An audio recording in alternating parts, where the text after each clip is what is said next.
Funde aus der Altsteinzeit belegen, dass die Menschen den Altenberg im Basel-Land seit vielen Jahrtausenden aufsuchen. Bei den Prospektionen, welche den größten keltischen Münzschatz der Schweiz zutage förderten, wurden auch eine ganze Reihe von Funden aus der Römerzeit gemacht. Aus der römischen Zeit haben wir ebenfalls diverse Münzsorte, und zwar aus dem 1. Jahrhundert nach Christus bis ins 4. Jahrhundert nach Christus mit einem leichten Unterbruch in der späteren Kaiserzeit, wo wir keine Münzen mehr haben im Büchlehau. Für die Archäologen war das Auftauchen von Artefakten aus der Römerzeit aufgrund der Nähe zur Koloniestadt Augusta Raurica keine Überraschung. Und bereits der erste Fund vor Ort war ja ein kleiner römischer Schlüssel. Außerdem wurden wichtige, vor allem auch heilige Orte, auch unter neuer Herrschaft, normalerweise weiter genutzt.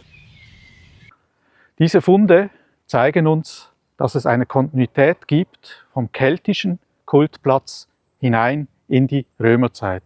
Das heißt, die einheimische Bevölkerung, die hier bereits in keltischer Zeit gelebt hat, hat das Wissen um diesen Kultplatz weitergegeben über Generationen hinweg.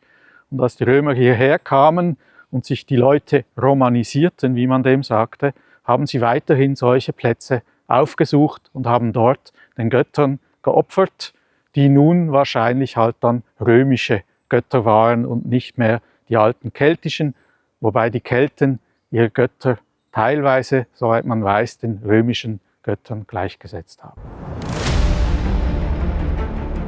Neben den Münzen kamen auch noch andere Artefakte ans Tageslicht, die diese Vermutung bestätigen.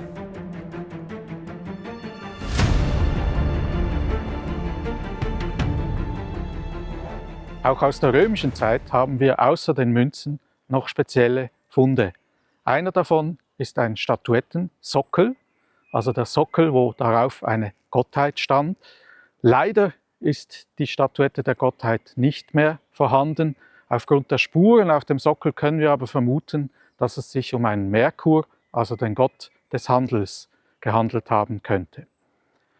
Und wir haben auch aus der römischen Zeit Fibeln, Gewandnadeln, und wir haben zum Beispiel auch Schreibgeräte, Stili, was heißt, dass hier irgendetwas notiert wurde, was natürlich in so einem Wald auch eher speziell ist. Das Auftauchen der Schreibgeräte wirft neue Fragen auf. Wurden damit etwa Wünsche und Gebete aufgeschrieben, die an die Götter gerichtet waren? Als Opfergabe waren sie wohl nicht gedacht. Oder gibt es für die Funde noch eine andere Erklärung? Da die Römerstadt Augusta Raurica nicht weit entfernt liegt, kommt eine weitere Theorie ins Spiel. Vielleicht hatte der Büchlehau für die Römer noch eine weitere Bedeutung. Da man den Berg von praktisch dem ganzen Stadtgebiet aus gesehen hat, könnte er ein Fixpunkt gewesen sein beim Einrichten des Straßensystems der römischen Koloniestadt. Dieses wurde rechtwinklig angelegt, ist leicht versetzt von der Nord-Süd-Richtung, und wenn man Heiligtümer rund um die römische Koloniestadt miteinander verbindet, dann kommt man zum genau gleichen Winkel, wie die Straßen angelegt wurden. Und das gibt uns einen Hinweis darauf, dass man diese gut sichtbaren Punkte außerhalb von Augusta Raurica als Fixpunkte benutzt hat, um die Vermessung der Stadt einzurichten.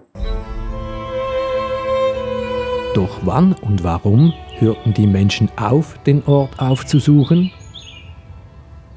Aus den jüngsten römischen Funden können dazu Rückschlüsse gezogen werden. Die letzte Münze, die wir vom Büchlehau haben, datiert in die Jahre 364 bis 367, also in die spätrömische Zeit.